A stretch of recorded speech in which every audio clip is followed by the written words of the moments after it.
আজি ৰুটি খাবলৈ মন গ'ল ৰুটি তাৰ বাবে ৰুটি আটা কেইটামান সুন্দৰকৈ মাৰি বেলি ভাজি ললো অকণমান ঘি খানি খানি ভাজি লৈছো সব কি সুন্দৰ হৈছে ৰুটি কেইটা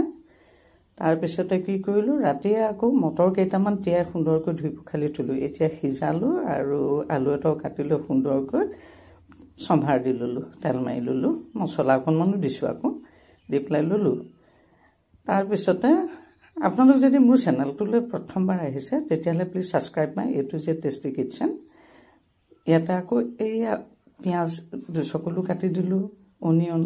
ভুট জলকীয়া এটাও ঘুষ পিপাৰ এটাও দিলো জানে ভুট জলকীয়া সোৱাদ কিমান সুন্দৰ তাৰ পিছতে কুকুম্বাৰ বা তিয়হ কেইসকল মানে আদি দিছো সালাড হিচাপে খাবলৈ বৰ ভাল লাগে নহয় জানো এনেকৈ দিলে এইখিনি দিলো দি পেলাই আকৌ টেঙেচিয়া সোৱাদটো লাগিবৰ কাৰণে ভুট জলকীয়াৰ লগত এয়া জলফাই আচাৰ অকণমান দি দিলো দি পেলাই অকণমান পিয়াজ কুটি থৈছিলো সেইখিনি ঘুগুনখিনি ওপৰতে ছটিয়াই দিলো কেঁচা পিয়াজ দি দিলে খাবলৈ স্বাদটো বেছি সুন্দৰ হয় নহয় জানো প্লেট এখন পাতিলো তাতে আকৌ কল দুটা দিলো দি পেলাই তাতে জেলেপি কেইখনমান দি দিছো জেলেপি কেইখনত